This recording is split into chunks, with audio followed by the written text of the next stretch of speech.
Вічка, ну, це типу є, да? Але щось нікого нема.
Dzień dobry. Dzień dobry Pani Marto. Dzień dobry. Dzień dobry. Dzień dobry. Dzień dobry.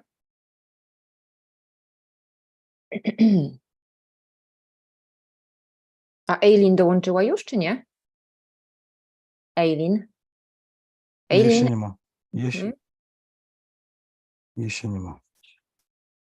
Mam nadzieję, że czas dobrze zrozumiała, bo ona w Szkocji jest teraz, czyli 4 nasza, czyli 3 jej.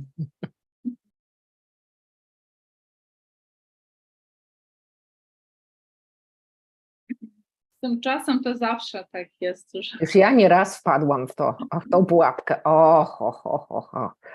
Tyle wpadek, co ja miałam. Ach.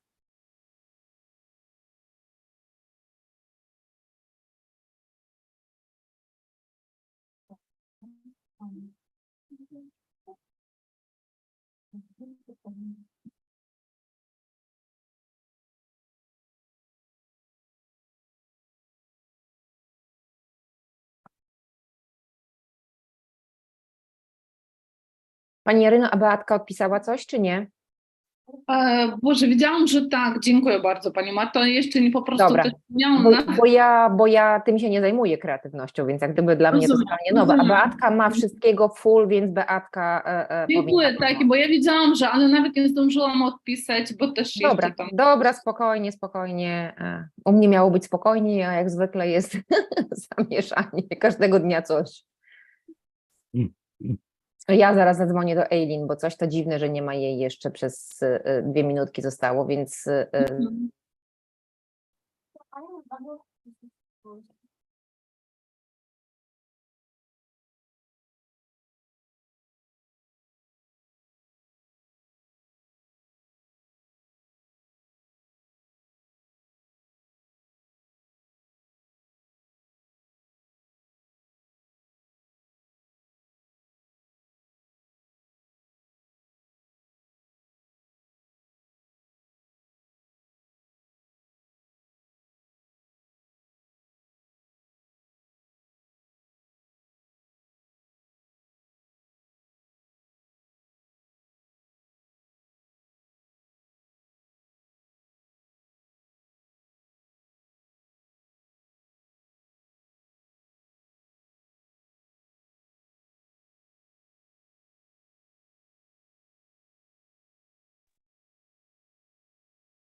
Próbuję się skontaktować.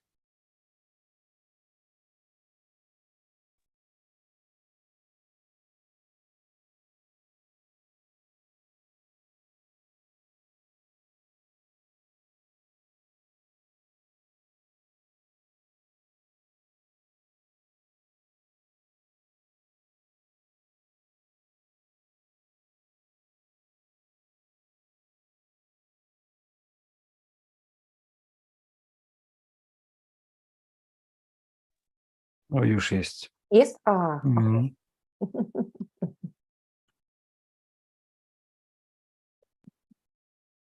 Hi, Aileen. Hi. On mute. No, Yeah, I was calling you because I was afraid that you forgot. of course not. Of course not. I'm here. Good afternoon. Good afternoon. It's wonderful to be here and to see you all. Yeah.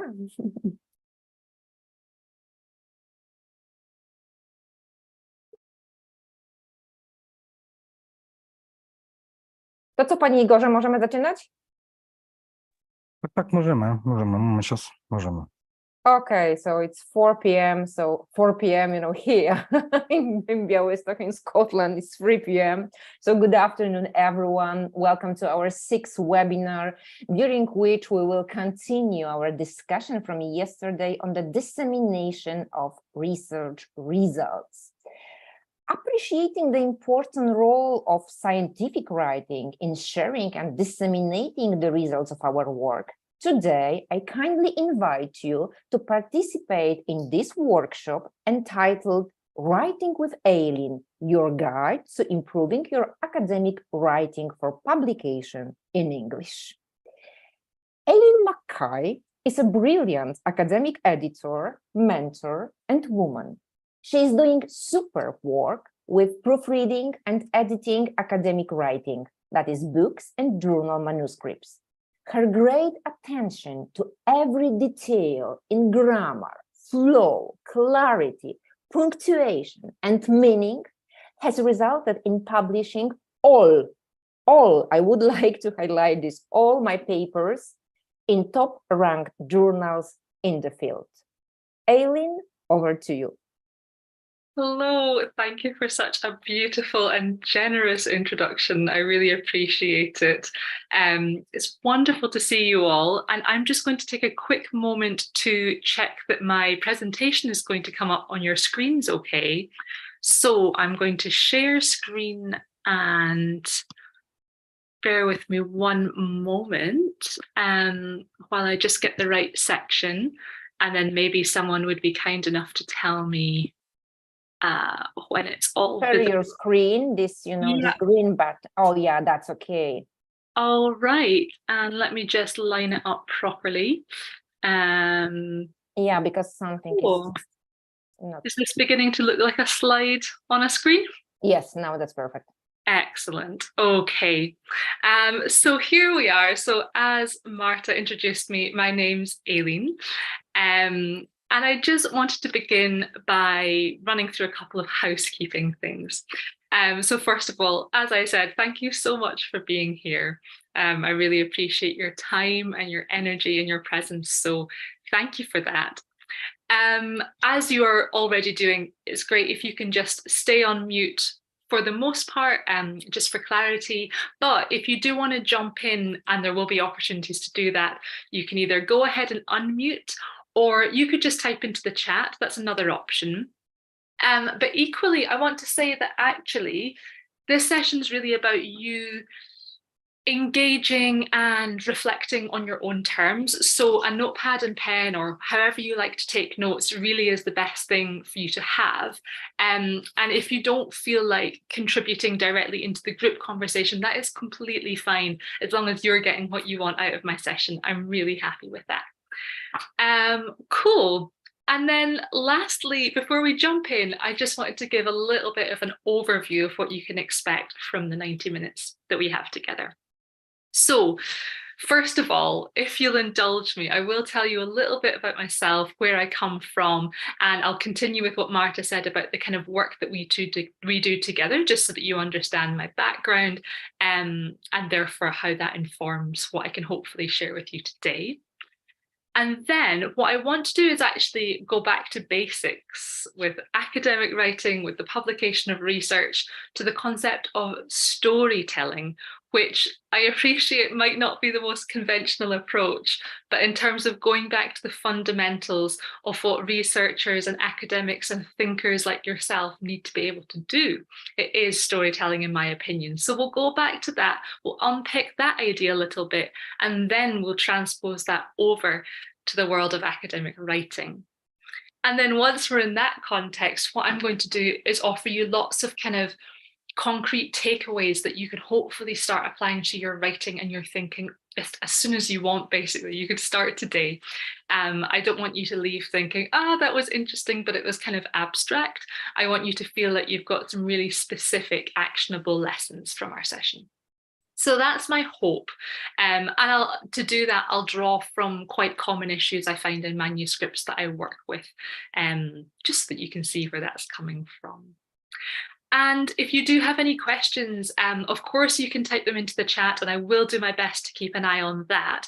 But if that doesn't work, you can either follow up with an email later, which you're very welcome to do, or I will do my best to keep sort of 5-10 minutes at the end in case you have anything that you'd like to ask in our session. And I do think that's everything. So let's jump in. So to begin, that's me. I'm Aileen, and I wanted to run past you basically who I am and why it is that I'm the one speaking to you today. So I've included this smiley photo, and there's a spelling of my first name as well.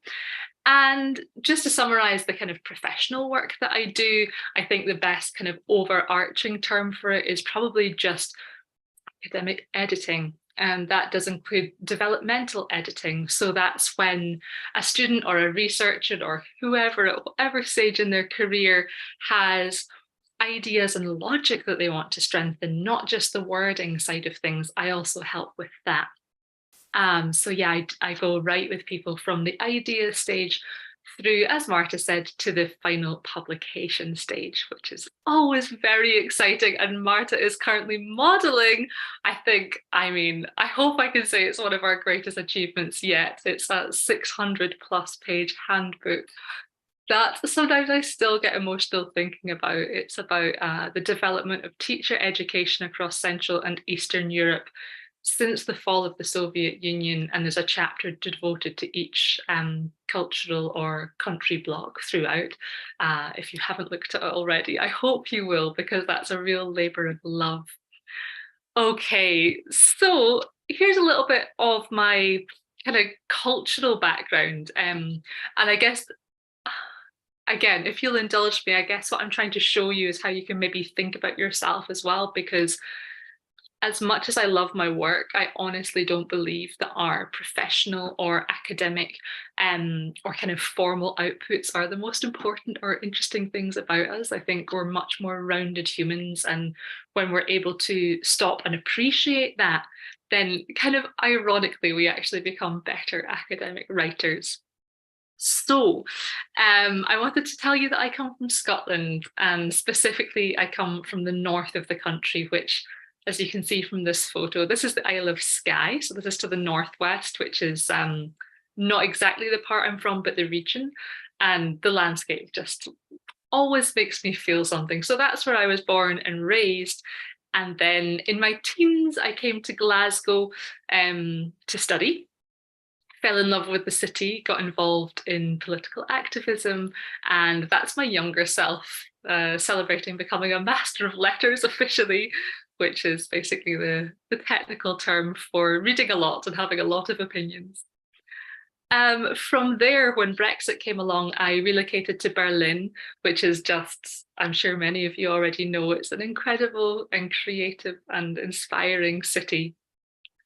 And then from there, actually very, very recently, I came back to Scotland once more. So today we are talking to each other from Glasgow. And outside of editing, there is so much that I love to do. And one of those things is painting, and another is weaving. So these are a couple of my passions at the moment. And then to loop back round to the slightly more professional side of things. So Marta is the person who's brought me along today. And we actually started working together around 4 years ago, but we only met for the first time in person a couple of weeks ago. And as you can see from this photo, we are colleagues, but also great friends. So I'm her language or academic editor officially, which means that whenever Marta or a team of her colleagues are working on one of their wonderful papers, they bring it to me. And together we go through it, we tighten up the wording, and we make sure that the ideas really have space to shine. And that's something that I'll be talking to you about today. Cool. Okay. So yeah. Just to sum up my work, whether it's someone like Marta or any of my other lovely students and clients, and they come from a vast array of places, from Poland to Ukraine, Hungary, Germany, Catalonia, Scotland, England, France, Syria, countless other places. My work is editing, mentoring, and consulting. Okay, so that is quite enough about me, and I really appreciate you listening to all of that. But the reason I kind of went through it from this angle in detail is because, like I said, I want you to think about what it is that makes you you. And don't worry, I'll make that a little bit abstract, less abstract for you. So this is your chance. And like I said before, you can feel free just to write things down, or you can type in the chat once I work out how to check what's in it. Or you can kind of contribute verbally if you would like to do that. But here are the things that I would like you to reflect on. You can take these as you want. If some of the questions don't resonate, no worries at all. Pick the ones that really resonate to you, that feel appropriate for you, or indeed come up with your own. And the kind of answers, this could cover anything from your politics to where you're from, what it is that you care about, how you like to spend your spare time, what your passions are. Okay. So I'm just going to give you a couple of quiet moments, maybe a minute or so, to reflect on these questions, think about how you can answer them, and then we'll come back together.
Okay, thank you for taking that time just to think about yourselves and how you're positioned in the world and what it is that you might want to tap into when we transfer this discussion over to the context of academic writing. And it's like I said, the reason I want to pause and really get you to reflect on these bigger questions about your identity are because when we do academic writing, or editing in my case, we're bringing with us all of these more holistic whole parts of ourselves, and they really matter. So thank you for that. Moving along then, to bring this idea of, our kind of more rounded selves over to academic writing, I wanted to discuss the concept of so-called, I've put it in inverted commas, so-called neutrality, because what I've noticed in editing, especially scientific papers, or noticing what the expectations are for publishing in fields that could be considered scientific, is there seems to be this demand, certainly in our culture, for neutrality. And my belief is that this kind of neutrality doesn't exist. And of course, we could all try to reduce our own bias in certain ways for the sake of fairness. But it's impossible for any one of us, including myself as an editor, to produce a piece of work that is not, at least on some level, informed by who we are as human beings. And what I want to say about this is that this isn't something to be afraid of. It's just something to be aware of. And if we possibly can, to be proactive and actively channel, sort of intentionally, the parts of ourselves that we want to have come across in our writing or our editing. And that comes across, when we manage to do that successfully, in my opinion, it's what makes the difference between a paper that sounds kind of vague or less sure of itself, and a paper that sounds very clear and confident. So, yes, and here we are. This is my kind of like motivational statement for you. Too busy blowing my own mind, meaning there's only one of us, so we might as well just be ourselves, as cheesy as that might sound. Okay, so before we move on, what I would love to do is go back to the parts of yourselves or ourselves that we just identified in the last exercise there, and then bring that more concretely over to academic writing. So as I said, I don't just want to keep these discussions abstract, I want them to be a bit more concrete. So I'll begin with a personal example. that links an aspect of my life or personality into how I function as an editor. And then you can do this for yourself in terms of your writing and your research work. So something that's personal in my own identity is that I'm queer. I identify as a queer woman. And that means that in my editing work, I'm especially conscious of how I can make sure that the writing that leaves my editing care or my desk is genuinely inclusive and reflects the world that we live in a meaningful way. So, for example, I might just choose, if it's a sociology paper, and there's lots of references to mother and father, when actually the word parents will do. For example, I have a female partner, so mother and father doesn't cover us. Then that's a change I can make, unless, of course, it interrupts the meaning of the actual content, then that's a different case. But that's one example of something that I would do that links to my identity. Or another one that's not so personally relevant to me, but something that I still care about deeply as a member of the queer community. If I remember this from editing, it was an international review of different countries' policies around parental leave. And repeatedly there was just he or she, he or she, he or she. And it's not that this is grammatically incorrect, it's perfectly correct in English, but actually what's more inclusive is just to say they, because obviously some people don't identify as he or she, so those pronouns do exclude them. And also sometimes someone's gender is just not so important, so they, as a collective inclusive term, can actually be more accurate. As I say, that's not the case in every single scenario, and I do understand that.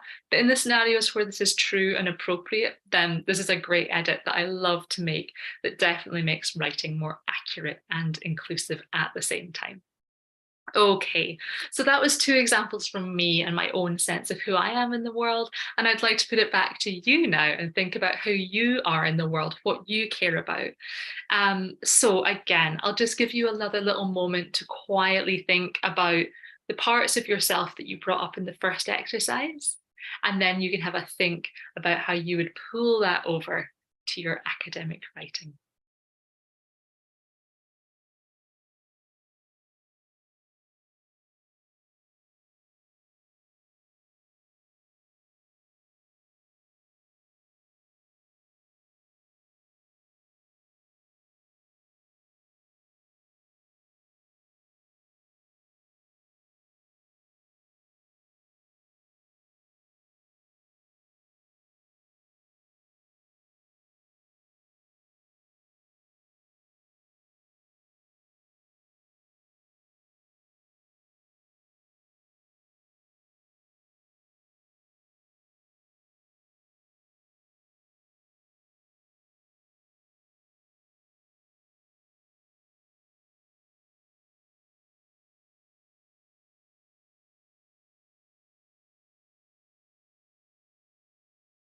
Okay, great. And you have a few more seconds on that, but I just wanted to say at this point, if anyone would like to share any of their own contributions in the Zoom chat here for everyone to see, please do feel free. But equally, I know this is quite a private thing in some ways, so there's no pressure at all.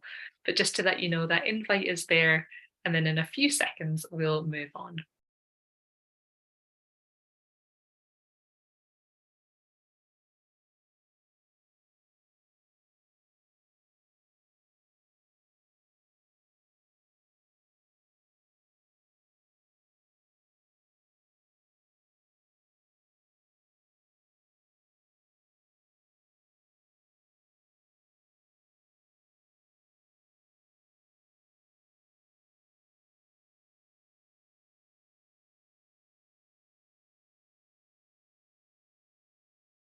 Okay, great.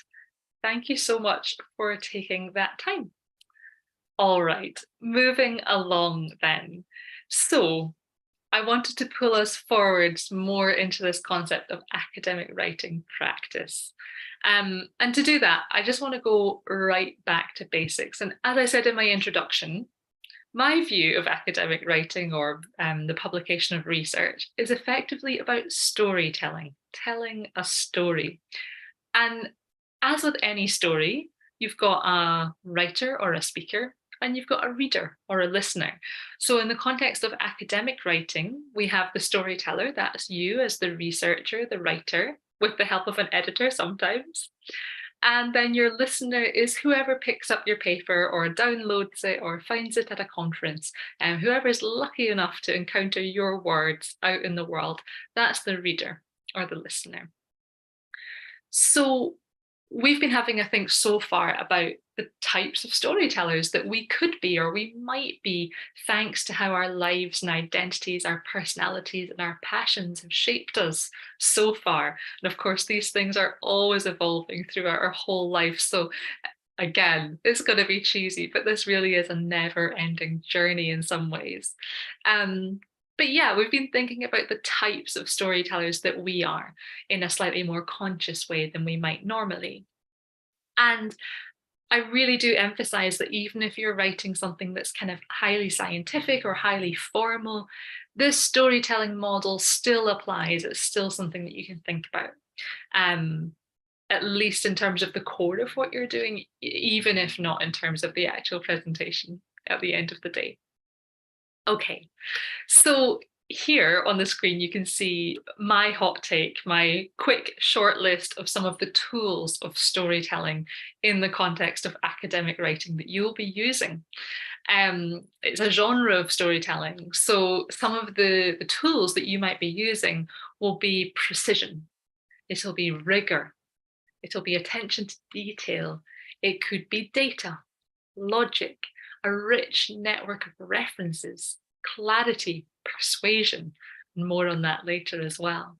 So these are the tools, among others, I'm sure you can think of more for yourself, that are in your toolkit as a storyteller in the genre that you work in. Okay, and as I said, as with any story, your papers or your future papers have readers. There's someone receiving your story, someone taking it in. And again, just kind of break that down further and think about it in the context of the real world.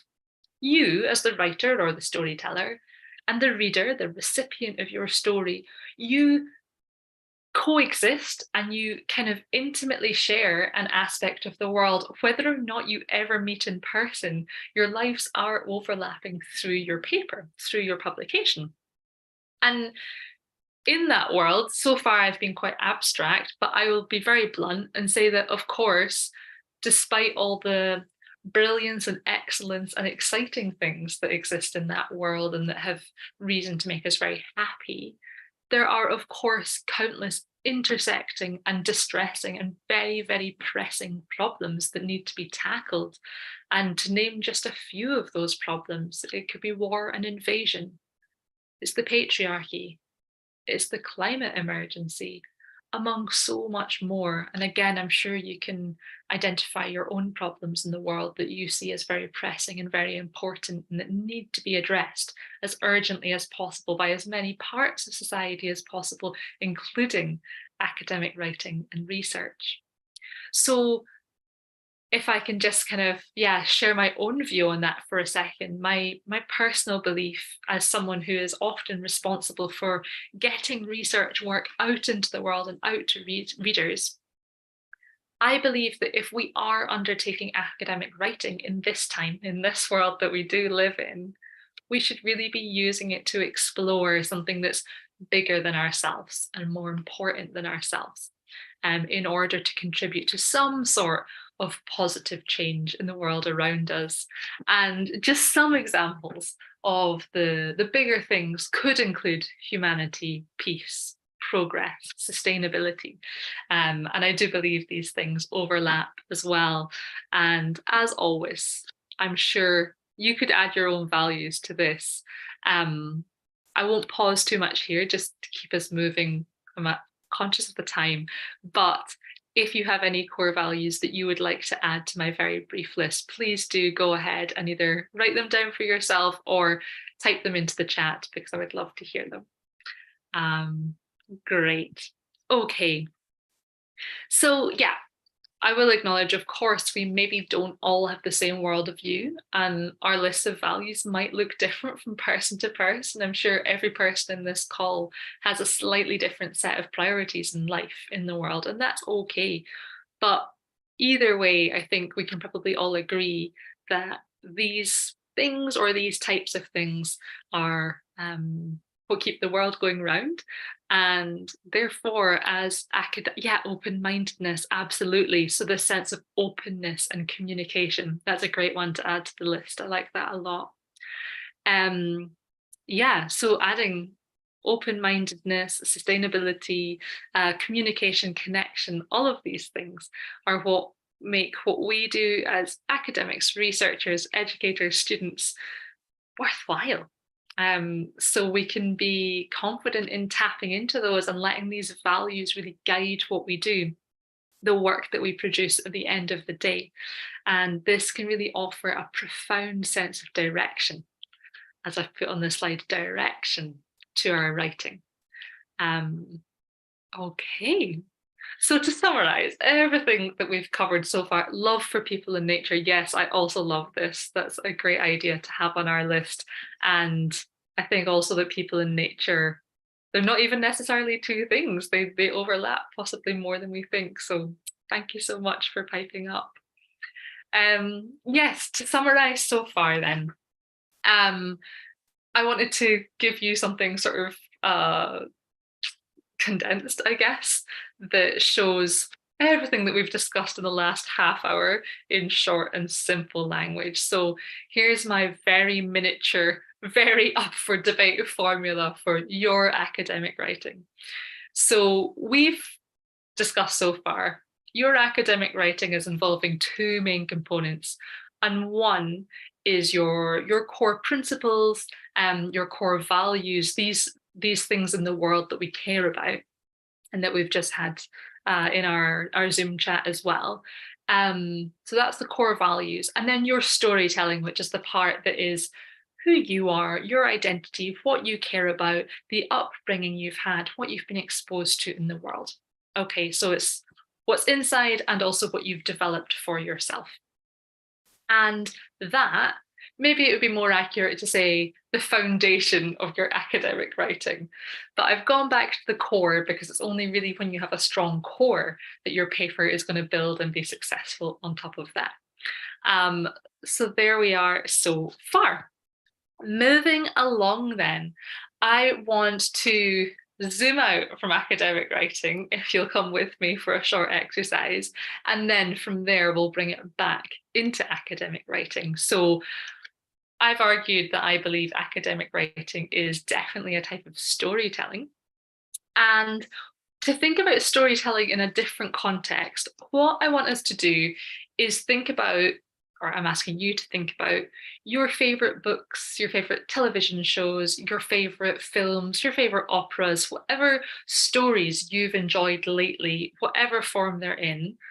I want you to start thinking about those, and it doesn't matter if they are what someone would consider kind of high art or low art. I really don't care about any of that, as long as you enjoy it and it's a story that gets you thinking, and maybe it's something that helps you unwind or makes you feel passionate, whatever it is, your favorite stories. And then what I want you to take a minute to do is think about, what is it about those stories that makes you like them so much? Why are they so good? Why are they your favorites? And again, I've put a couple of prompts on the screen, so you can use those, or you can think of your own questions, whatever you like. But just take a couple of minutes to think about your personal favorite stories and why they are your favorites. And again, if you want to type into the chat, you can feel free, or if you want this just to be private for yourself, that's absolutely fine as well.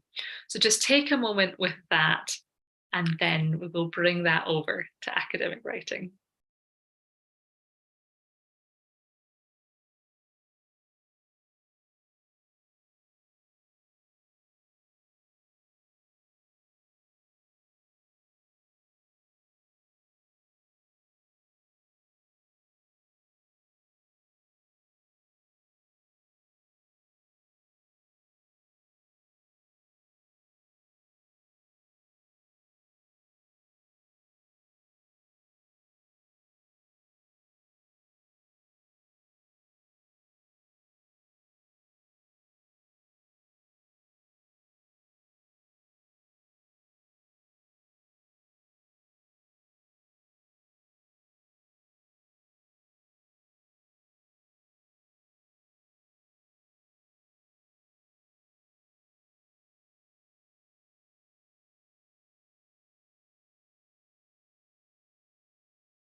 And again, you do have a few more seconds, but this is just to say if anyone wants to put anything into the Zoom chat, you're very welcome to do so just now.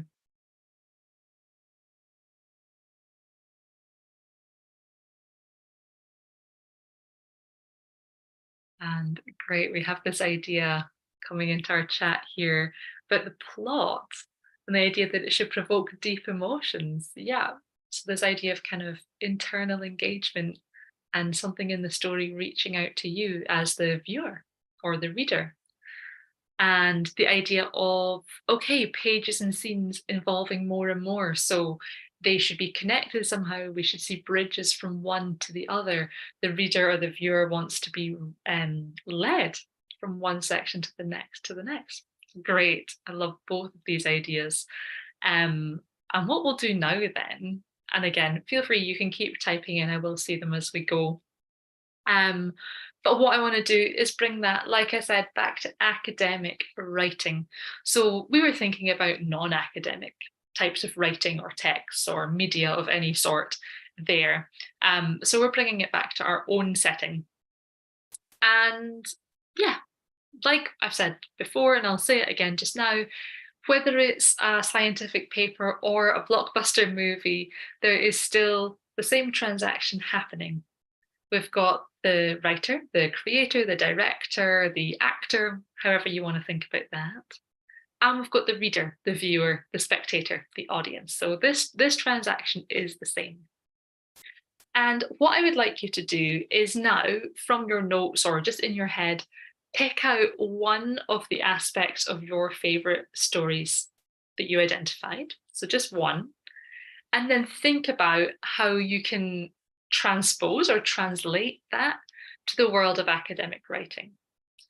So I can just give you a couple of quick examples first, and then you can take it from there. So I actually kind of like we just had in the chat here, the plot should provoke deep emotions. The example I've got here is I enjoy being caught up in the drama. So it's that human, that kind of emotional engagement where you're part of the story and the story just sweeps you along on a kind of internal level. And then, so that's what I've put in the white. And if I was to translate that to an academic context, I could understand that in terms of, okay, so I had this idea of a story being dramatic, sweeping me along. So in an academic piece of writing, I need to have a smooth flow that really brings my reader along from paragraph to paragraph through my argument. So that's how you can pull it from non-academic writing to academic writing. And I think I have one more example to show you. Yep, here we go. So it could be that the characters resonate with you. Maybe you just like the characters. Maybe it's your favorite sitcom and you just think, do you know what? Those people are nice. They would be my friends if I knew them in real life. That's great. So to bring that to the world of academic writing, we're going to have to think of ways to really encourage your reader to care about the subject that you're sharing with them through your research and through your academic writing. Okay, so that was my couple of examples. I won't give you too long this time because I'm aware that I want to keep moving, but I'll just give you maybe half a minute to pick one of your own aspects of your favorite or your personal favorite story and think about how you can translate that to the academic context.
Okay, thank you for that.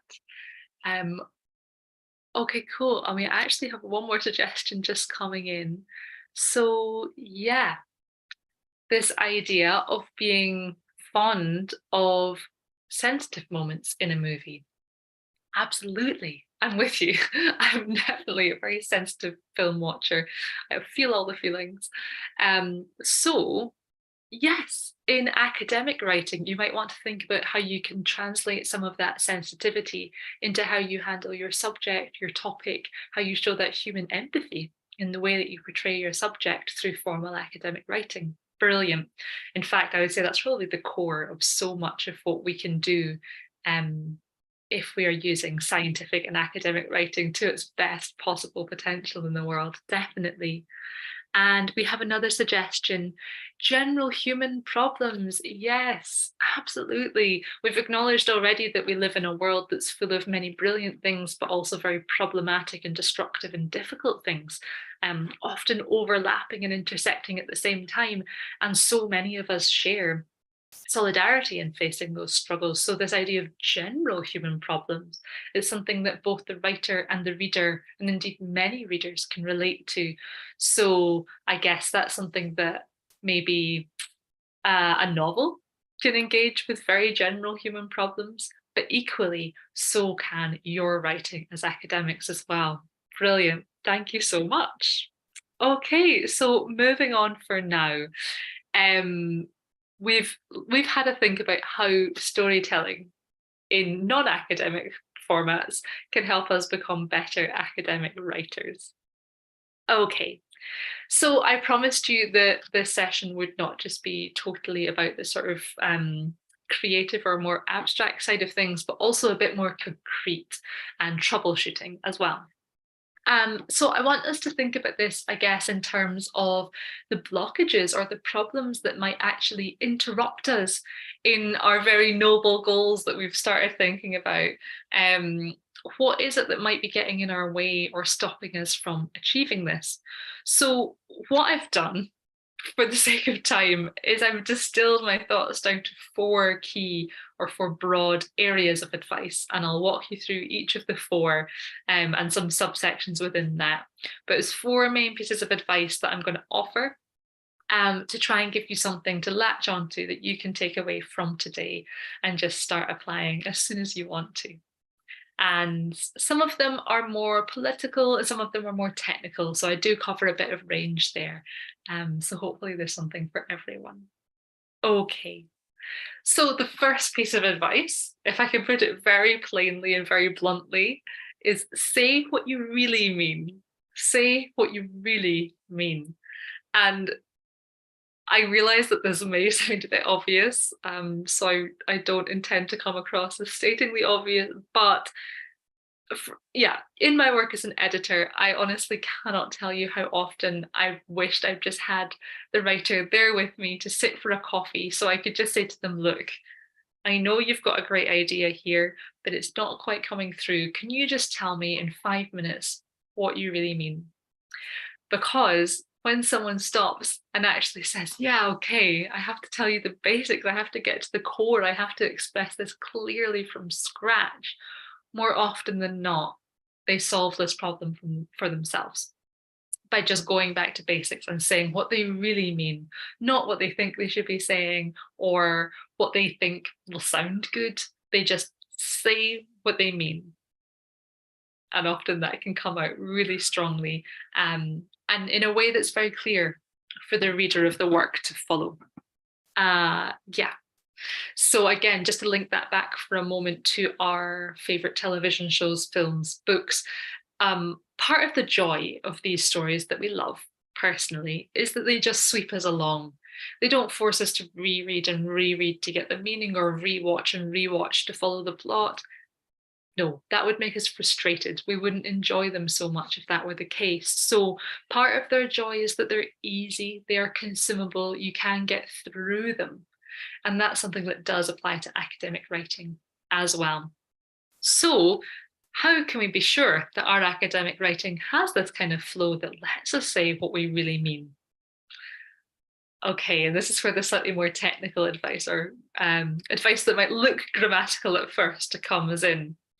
And if I was to put it in simple terms, just like a simple instruction of what you should or should not do, I would suggest, wherever possible, avoiding excess use of the words this and it or that. Okay, this, it, that, these kind of vague terms that maybe refer to something specific, but they haven't said what that specific thing is. And in context, it could be, this shows that, it suggests that.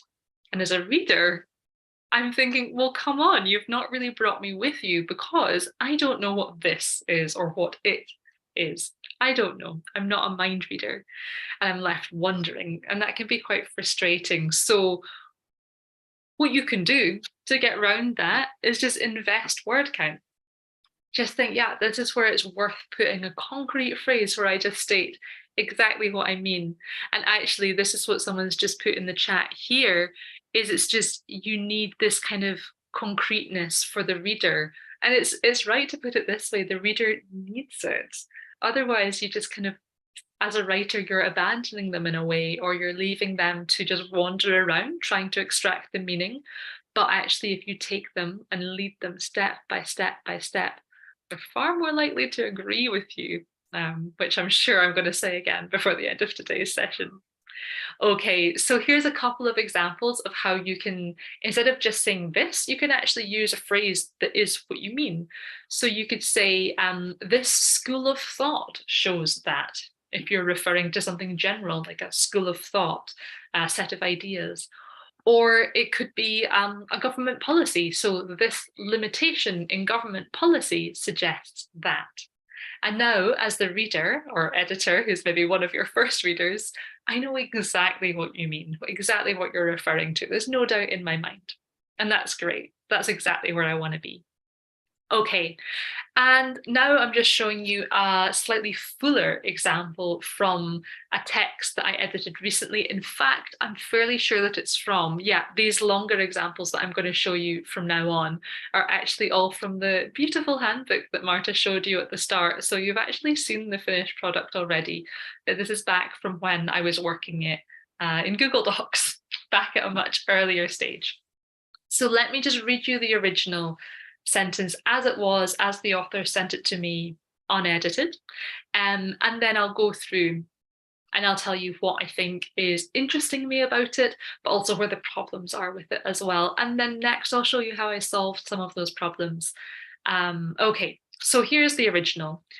Considering the situations and perspectives of teacher education and the selection of teaching staff in the transition conditions, it could be concluded that it was burdened by the lack of standard requirements for their education, which resulted in the phenomenon of negative selections for the teaching profession. Okay, so this sentence, in my opinion, actually does contain some very interesting ideas. I'm really intrigued by this idea of situation and perspectives and transition, but vague. It's not been clearly stated what is meant by these things. And also you'll see in the middle, I've highlighted in blue, in fact, I think my mouse is highlighting it as well just now, it and it in quick succession. That's a double whammy on what I've just said not to do in this piece of advice, because now I actually don't know what the it refers to, and there's two of them. So I double don't know what it's referring to. Okay, and lastly, down at the bottom, I've highlighted this idea of negative selections, because then I'm not sure negative by whose measure, negative for whom.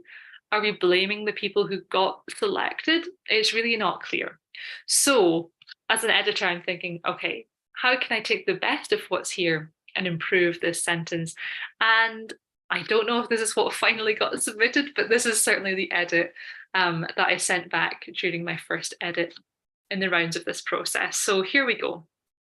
It was a chapter about Serbia in this case. This is the edit I offered. considering the discontinuities and volatility marking Serbia's teacher education sector, including the process of selecting prospective teaching staff, it is perhaps unsurprising that the lack of standard requirements for candidates' education resulted in poor selections of personnel for the teaching profession. So, you'll see there's quite a few changes being made to the wording, although not so many to the ideas, because as I said, the ideas were already interesting. They just needed clarified. And the first change that I made, I've highlighted it in blue, is that I changed situation and perspectives, which was kind of neutral or vague. I've changed that to discontinuities and volatility, which do refer to this idea of instability or lack of connection, and they both have very negative connotations. So now it's much clearer exactly what's going on. And I've added in the geographical or cultural context of Serbia, because that was important for the reader to understand, although, okay, this argument maybe doesn't hold because they know it's a chapter on Serbia, but taking the sentence in isolation anyway. And then at the end, I chose the term poor selections because I wanted the critique to exist on this kind of more systems level. That's something I'm going to delve into with you later. But for now, this idea of going on the systems level rather than accidentally sounding like the individuals were the problem, I wanted it to be very clear that it was the system that was the problem. Yeah, so you can see from this worked example that we're trying to be really specific, we're trying to be really direct, we're trying to use negative words if it's something negative, we're trying to refer to a specific context if there is one.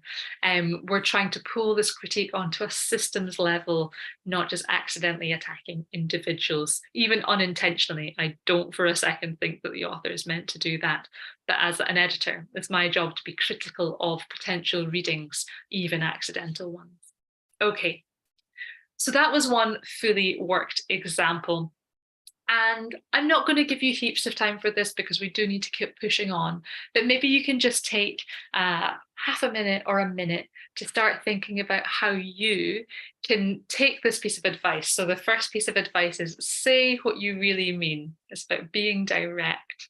And I would like you to think about how you could personally apply this piece of advice number 1 out of 4 that you'll get.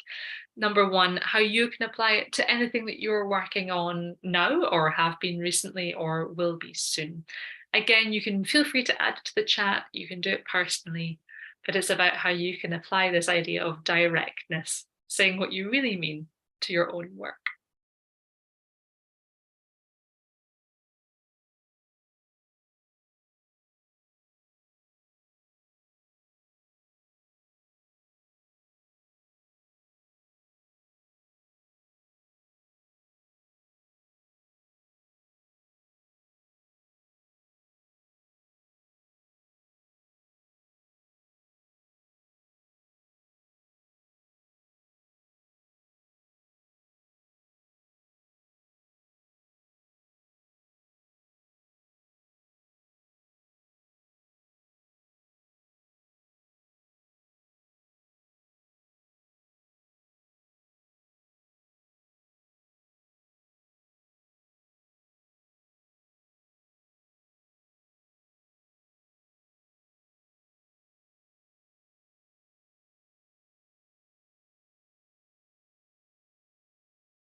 And as always, you can type into our chat at any time at all, but we will keep moving on just to make sure that I cover everything and leave you time for any questions at the end as well. Okay, so piece of advice number 1 was say what you really mean, be direct. On to number 2, which is go with the flow, go with the flow. So this goes back to what we were saying earlier about readers and viewers and watchers, spectators, listeners, anyone involved in that side of the storytelling wanting to be taken along for the ride. They don't want to have to work hard. They can go off and think deeply and on the challenging concepts for themselves, but the reading process, that should be easy. Okay, we don't want to make that difficult for them. Again, reason being that someone who has an easy time reading your article is honestly just far more likely to agree with you. So it's powerful. And one of the things that I come across again and again with, I think honestly, every type of client that I work with, whether they are 15 and doing their first set of exams in high school, or they are really prestigious professors who are well advanced and established in their careers and publishing incredible texts on an international level. And it's easy for an editor to say this because they're not the person who's had to sweat it out over the keyboard. So I fully appreciate this is coming from a slightly annoying perspective. But my piece of advice here is go with the flow. Don't let yourself make leaps in logic. And I say it's easy for me as an editor to say it because in a way, I'm accessing a text from the outside. I'm halfway between the writer and the reader in a way. I'm in this sort of intermediate space. And when you're the one who's doing the writing and the thinking and the hard work, it's so easy to miss things out or to put something in twice. I'm sure you've been there yourselves. I know I have in my own writing for sure. So it's very, very easy to do. And I'm not critiquing that for a second. But to help yourself out, if you possibly can, avoid leaps in logic or team up with someone who can help you avoid these jumps, these gaps that leave a reader thinking, I understood up to here, but then suddenly it went somewhere else and I couldn't follow the argument anymore. So again, it's about not abandoning your reader. Because when we make these leaps, when we don't make these links and we leave these huge gaps wide open, we force the reader to kind of make the leap for themselves. And this, you'll know this as readers yourself, it just feels very uncomfortable. It's like if your favorite television show handles a plot line poorly. It's kind of annoying.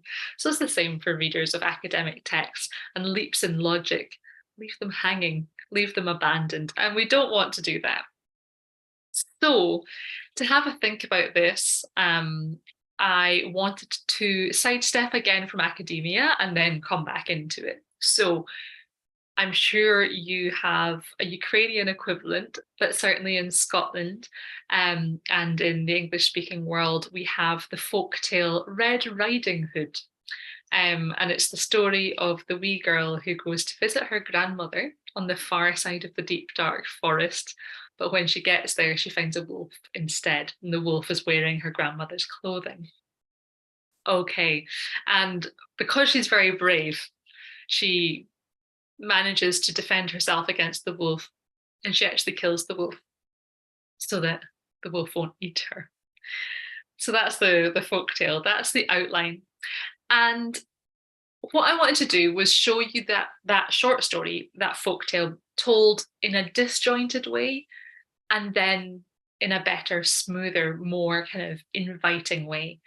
So here it is in the version that I would consider to contain leaps in logic. There's gaps here, and let's see if you can spot them. So the start. Red Riding Hood was a bold and brave girl. She went to visit her grandma. There was a wolf. Red Riding Hood killed the wolf and escaped. So even stylistically, we can actually see that the sentences are very blunt. They don't connect. There's no flow.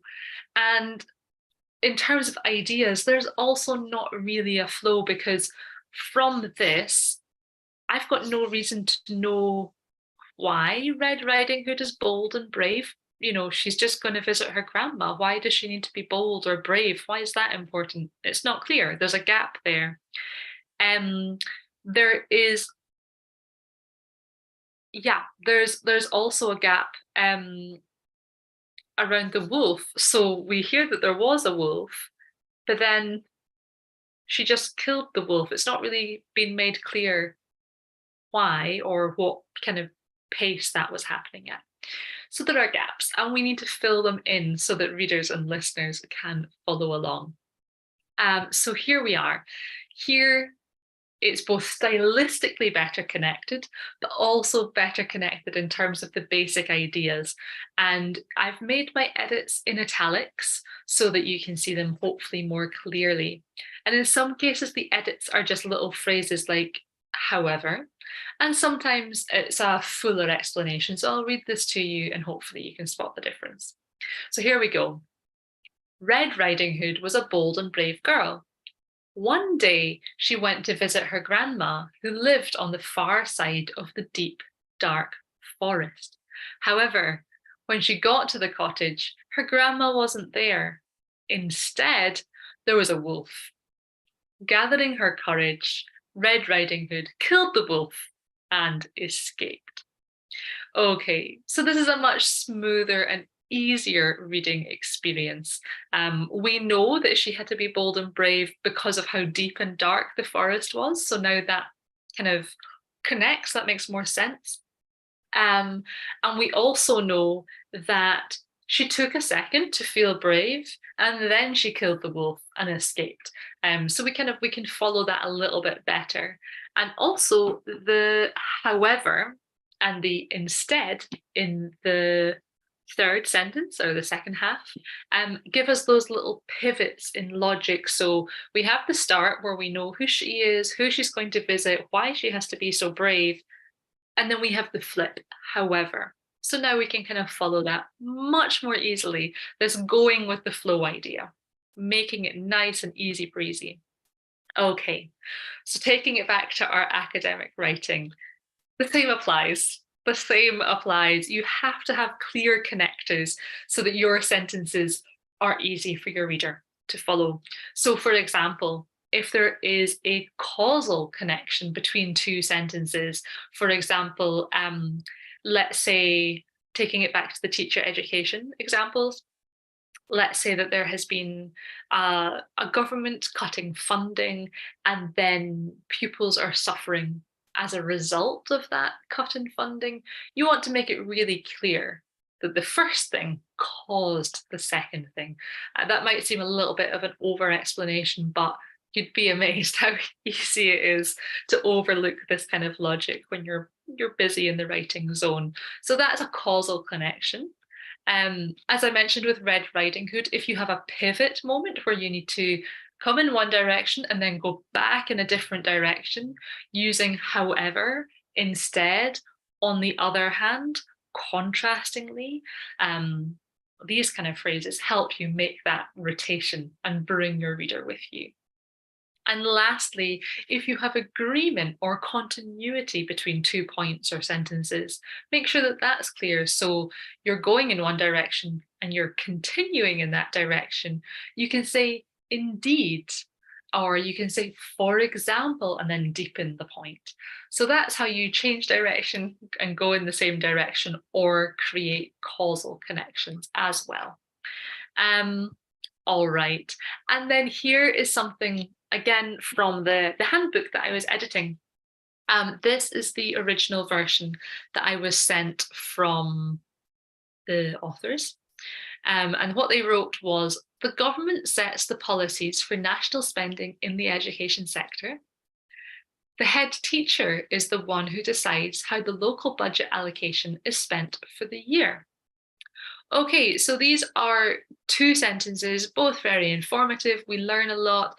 They are accurate. The grammar is great here. There's nothing big for me to edit. However, if I'm thinking about the causal connections between the two, at the moment, I'm not really quite sure of the power dynamic. I can't really tell if this writer is saying that the government is somehow more powerful or if the head teacher is ultimately the one with control. For me, it's not 100% clear here. So what I wanted to do is show you two contrasting edits that we could make that would quite transform the meaning and offer two almost conflicting versions of this story that's been started here. So here's one version. Although the head teacher is the one who decides how the local budget allocation is spent for the school year, this is only possible once the government sets the policies. Okay, so here the government's more powerful and the head teacher has some power, but not as much as the government. So that's what that edit does. If, however, I flip it round, The government does set the policies for national spending. However, ultimately, the head teacher is the one who decides how it's spent. The head teacher has more power in this case, in this sort of emphasis. So the head teacher gets the last word. We have ultimately, and then the head teacher goes there. So how we link our ideas and the order that we put them in can totally transform power dynamics and how the reader is understanding what you're writing. Okay, let's finish up with point number 2 then. As before, just take a little moment to yourself and think, how can I apply this idea of going with the flow? So bringing your reader with you, creating the line of logic that you want, ensuring that you're creating links in ways that really honor the facts that you're wanting to share. Yeah, have a think about how you could apply this to your writing. As always, the chat's open, or you can do it privately, and then we'll move on to item number 3.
Okay, and again, you can type into the chat anytime at all, but thank you for that. I think we're ready for item number 3.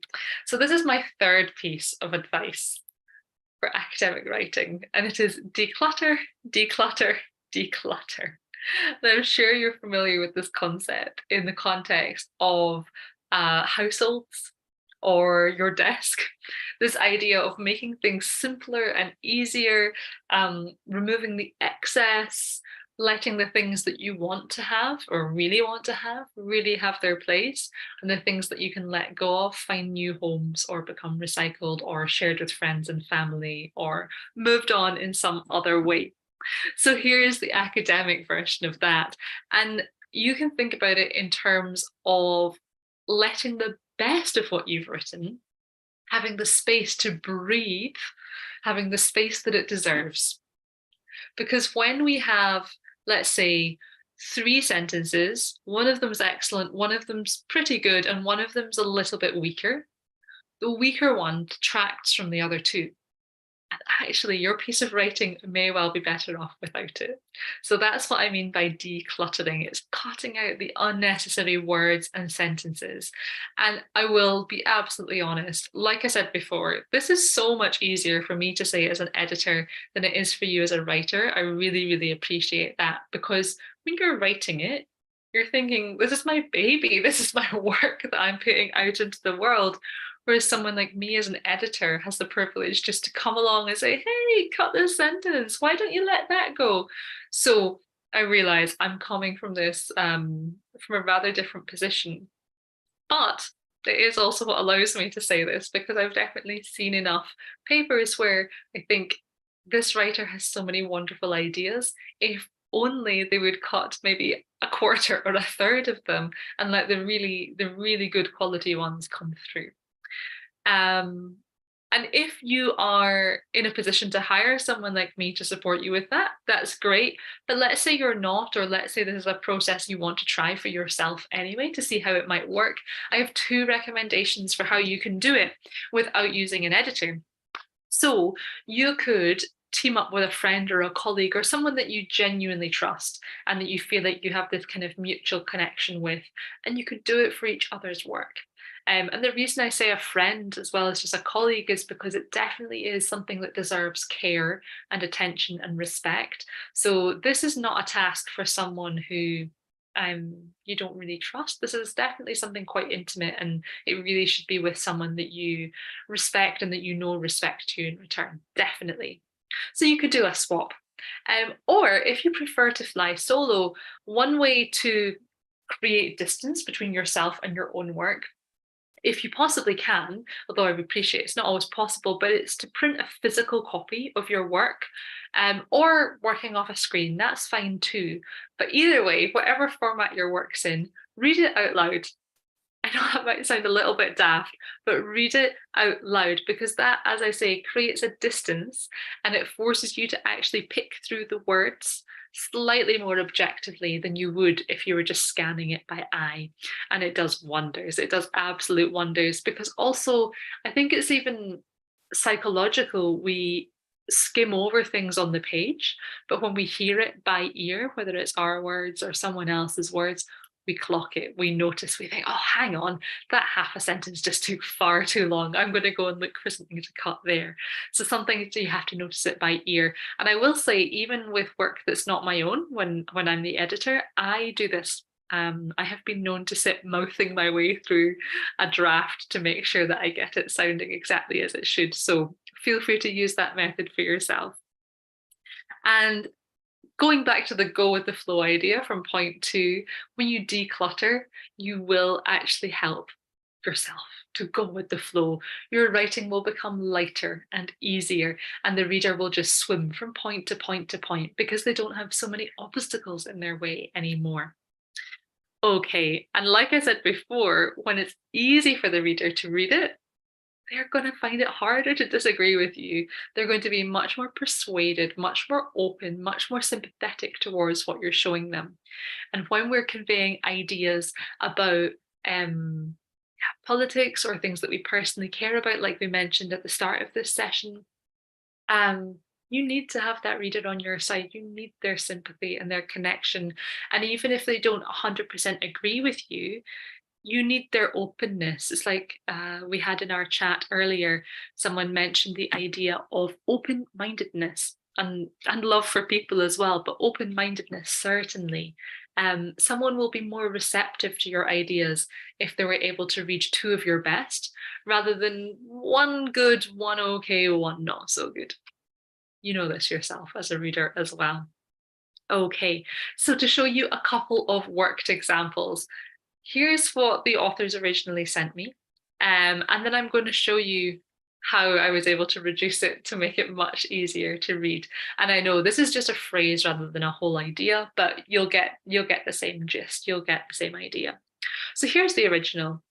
In accordance with the enrolment quotas determined by the decision on enrolment passed by the Minister of Education for each school year. I even have to take a breath after saying that. Okay. So in this sentence, there are some words which are essential. I've put those in red so that you can see them because they communicate or refer to important ideas. Then there's the ones I've left in white because they don't seem so important. There's nothing new there. Okay, so I'm going to keep the ideas in red, but I'm going to be ready to cut what's in white. So here's a shortened version. In accordance with the enrolment quotas passed by the Minister of Education for each school year. And then I can actually make this even shorter because this idea of for each school year, it doesn't have to be, but it can be shortened further to annual. So in accordance with the Minister of Education's annual enrolment quota. So we went from this to this, or even to this, depending on what the author or the editor finally accepts. Okay. And here's another quick example for you. Since the beginning, so this is from the authors, since the beginning of the last decade of the past 20th century, Bulgaria has entered a new complex stage of its national development characterized by many reforms. And again, interesting ideas there, but we don't need all of these words. So my first job was to go through and pick out the key ideas. So we needed to know that it's Bulgaria, that it's a complex stage, that it's national development, that the reforms are characterizing this stage. And I'm also mindful of the time period. Okay, and then I looked at this idea of the time period and I thought, I'm sure we can do this in a shorter way. So here it is, slightly shorter, since the early 1990s. And then the rest was just the same. So there we go.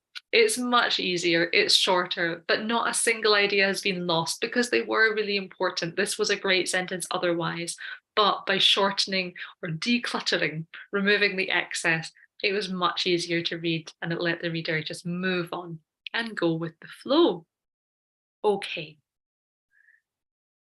I think just in the interests of time, if it's okay, shout if you have any objections, but I think if it's okay, I'll just keep moving on to item number 4, so that we have time. I'm just looking ahead through my slides. Yeah, this one is probably the most important one. So I'd rather just jump over to that. But if you do have any thoughts about how this decluttering piece of advice can apply to your own work, as always, feel free to pop it in the chat or simply in your own notes. Either are fine. Okay, and then for now, we are on to item number 4. And these ones are both political and technical. And hopefully you'll start to see links between those two concepts, the political nature of writing and the technical nature of writing as well. All right. And the main idea, if I can sum it up, it's about taking ownership. So by that, I mean, when you write a text, when you're the writer, the academic writer, the researcher, you're in charge of it. You are the boss. It's your voice that we as the readers are listening to, and you can really own that. Okay, so to do that in practice, I want to break this down into some key considerations that you can have in your mind as writers as you go. Okay, finish it off. And by that, I mean something that I think I've said to a lot of clients over the years, a lot of my students. Avoid leaving sections to your work sounding unfinished. Again, this might seem quite obvious, but it's like this idea of connecting. This is the full stop on your piece of writing. This is the ending, whether it's the conclusion at the end of a piece, or just the end of a paragraph, or just the end of a smaller argument within one paragraph, whatever it is, finish it off, really own it. Because if you kind of leave it hanging in the breeze, the reader is just thinking, oh, where did that go? It kind of creates this leap in logic effect again. And we don't want that. We want you to really finish ideas nice and confidently so that your reader thinks, yep, I know that this is done now and I can move on to the next thing. I can create space for that. Okay. It also just makes you sound very confident as a writer, and that's never a bad thing. Okay, moving along then. This is one example that was a perfectly okay sentence. The pedagogical process should be based on the results of scientific research in key areas of reform. However, this was actually the very last sentence in this author's chapter. And while it's an interesting sentence, to me, it didn't read as an ending. It didn't read as a finishing point. I was thinking, okay, cool, but what's the significance of that? How do I know you've really ended at your final ultimate point here? So these are the edits that I suggested. Very simple. I just suggested that they added to the start of the sentence, ultimately going forwards, da, da, da, da, da. So ultimately it carries this weight. It tells us that's us coming to the end, the conclusion now. And going forwards tells us that we're looking to the future. So we're finishing. I could have also said in conclusion, going forwards, or to conclude, looking to the future, da, da, da, da. So it's this idea of giving it weight, giving it authority, and giving it a kind of a trajectory, a direction, looking to the future. Okay. It also, if I can just pause for a second on this, it also slows down the pace because you have to imagine that above this, there's been excellent pages of writing. And then if you just suddenly land at the end, it's a little bit strange. It's like just being dumped out somehow. But if you pause, ultimately, or to conclude, it gives it a sort of a pause for the reader to know, yeah, this is the last part coming up now. All right, something else to think about. The active voice or the passive voice. And this is about the question of ownership, taking ownership that I raised at the start of this piece of advice. And so what I'm going to do is have a quick chat about the two of them, and then we can think about which one you might want to use in your writing. So the passive voice tends to suggest that an action has just happened without any real source or power that made it happen. And in scientific papers, this is indeed the main form of address or the main type of writing that you will be encouraged to use, because it's formal, it's scientific, it creates distance, it sounds more objective. So in terms of convention, this probably is the one that you will use a lot. But if you are writing an analytical section where you're drawing on opinions and drawing from other literature, then using a passive voice could accidentally lead you to sound like you're saying that things that are very much social constructs just exist by accident. And that is not true. That's not the case. For example, if something's been caused by a government or by a police force or people who have a lot of power in society, we do not want to let those people off the hook. We do not want to let them be able to create a world where the conditions that they have actively created sound like an accident, because that's not true. It's not factual, and it gives them a lot of freedom to continue doing the horrific things that they might be doing. So it's our job as writers, as thinkers, as analysts, as people who engage with the world on a critical basis to do that in our writing as well, even if we are largely using the passive voice.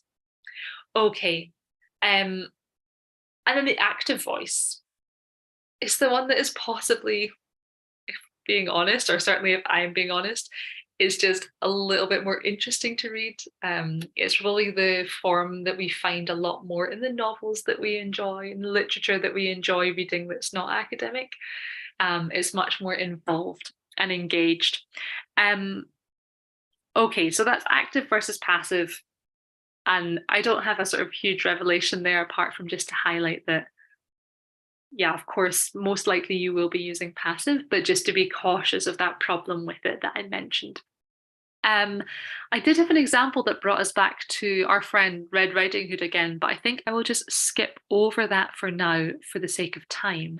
And I'm just going to make sure that I am getting through everything that we want to get through. And hopefully, yeah, okay. If I jump to here, we're going to have 5 minutes for questions. We've talked about active voice versus passive voice. And now I'm talking about the form of address. So we and us, or I as well. I haven't put on this slide because in academic writing, we do use the third person typically. So I isn't really going to come up. However, you can use we and us if you want to write from a position of bringing the reader along with you somehow. Because you can, when you say we or us, you're kind of creating a bond between you, the person who wrote it, and the person out there who's reading your words. And it is actually a highly persuasive technique because you're creating that. You didn't ask their permission to say, by the way, do you agree with me? You've just said we. You've brought them with you. Yeah, so this can be quite a powerful little technique.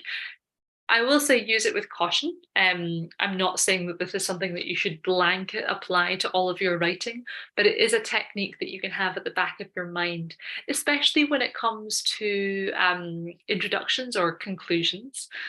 But the only thing I will say as well is that if you are using we or us, make sure you're very, very clear who you mean by we and us. What shared community are you referring to?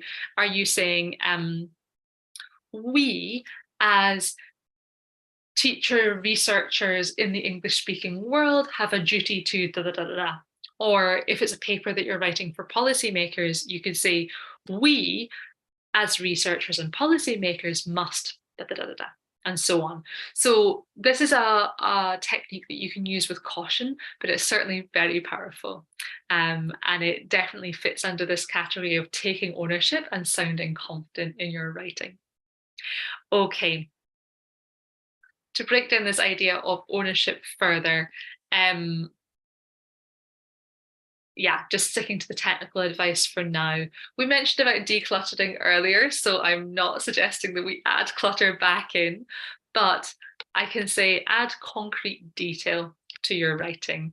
So instead of just saying that, I don't know, that a policy exists, for example, if that's what you're referring to in your research, you could put an adjective in front of that to show a little bit about how that policy functions. For example, you could say, this optimistic policy, da, da, or this damaging policy, da, da, da. Of course, there's situations where you just want to give a more factual overview, so slipping in opinion might not be the best approach. But in the cases where you do want to add this richness and this detail, it will make your voice and your personality and your stance come through much more strongly in your writing. So again, use with caution, but here's another tool that you can add to your toolkit, definitely. Another great one, again, it probably applies slightly more to creative writing, but it's not to say that you can't apply it to academic writing. In fact, some of the best academic writing that I have had the pleasure of editing has this feature to it, and that's just a varied sentence length. So we don't want to see paragraphs of 40-word sentences and nothing else, because to be honest, it becomes very long-winded. It becomes difficult to read. It becomes hard work. But if you mix it up a little bit and have a long flowing sentence, and then a shorter sentence, and then a mid-length sentence, and then a longer sentence again, it creates a kind of musicality or a different pace to your writing. So this variation keeps your reader engaged. It's also quite subtle. You know, your reader is not going to necessarily sit and think, ah, yes, that was a really great sentence length in that paper, but they are going to notice that they had a nice and easy reading experience that wasn't dominated by lots of long, lengthy sentences. Okay. And lastly, in terms of this piece of advice of taking ownership, this is how I would summarize what I want to say.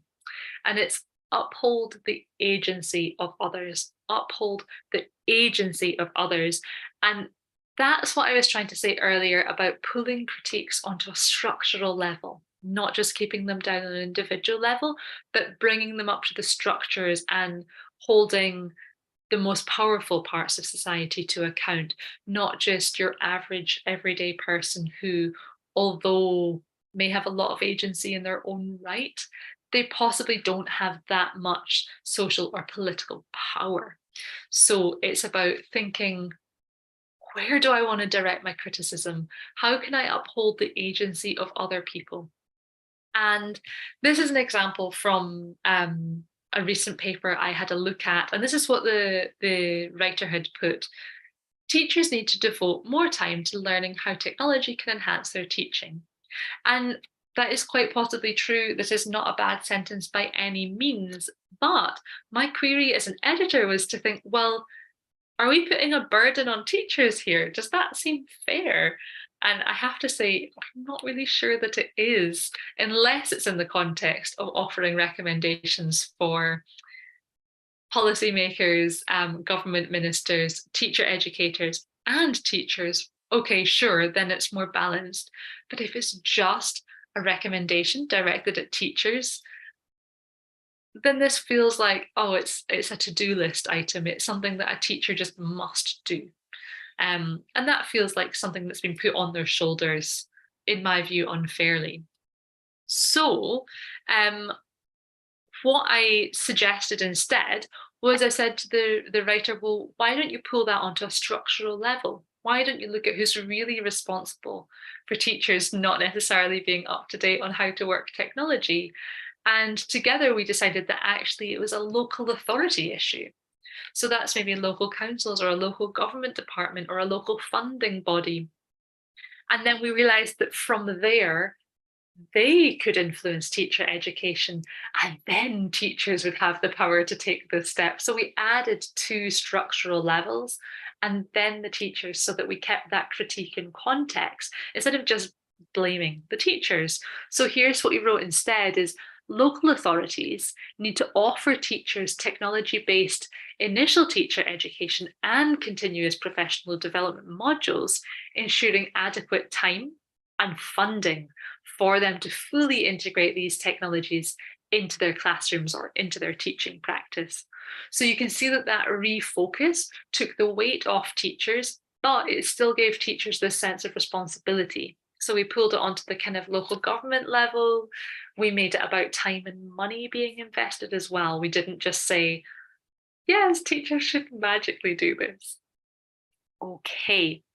Moving along then. Yeah, this was an example from the handbook. So I'll keep it brief because I'm just very aware of time. But in this example from the author, they opened with the phrase, pupils belonging to national minorities. And at the end, it said they exercise this right pursuant to the Constitution of Croatia. And I wanted to zoom in on the phrase of national minorities. And this is because it's not incorrect, so to speak. This phrase is totally understood by native English speakers. It's commonly used. But in my opinion, it applies that both the nation state and the position of just being a minority are somehow natural or neutral or just casually exist. But that's not the case. Both of these things, nations and who gets to be majority or minority, these are highly politicized constructs that don't just come out of nowhere. These are things that have come into being and can of course change again. So what I recommended to this author was to make the language reflect the fact that these things are constructs instead of just accidentally making them sound as natural facts. So I suggested that they said those pupils whose nationalities have been minoritized. So here this idea of being a minority is a process, it's something that's been done, not just something that accidentally happens and just exists as a fact, neutrally somehow. And at the end, I changed it to as formally acknowledged by the Constitution, because I felt before it sounded like the Constitution was this kind of generous, miraculous benefactor bestowing these human rights. And of course, that's not the case, regardless of your nationality or where you live or where you have been forced to leave or where you currently live. You are worthy of your human rights just by being a human being who is born and who exists. There are no qualifications to that. So that's why I wanted it to be that the Constitution simply reflects or acknowledges these rights rather than the Constitution somehow gives these rights. Okay. And on that note, we absolutely have to wrap up here. So in summary, to finish off, here's everything that we've covered in the last 90 minutes, and huge congratulations and thank you so much for staying with me on this wild ride through academic writing via storytelling. I appreciate your time and your energy so much. Here we are then. Here is my summary. You are a storyteller. So as an academic writer, tell a story that matters to you and bring your reader with you. Say what you really mean. Be direct, be clear. Go with the flow. So bridge those gaps, form those connections, bring your reader, guide your reader with you.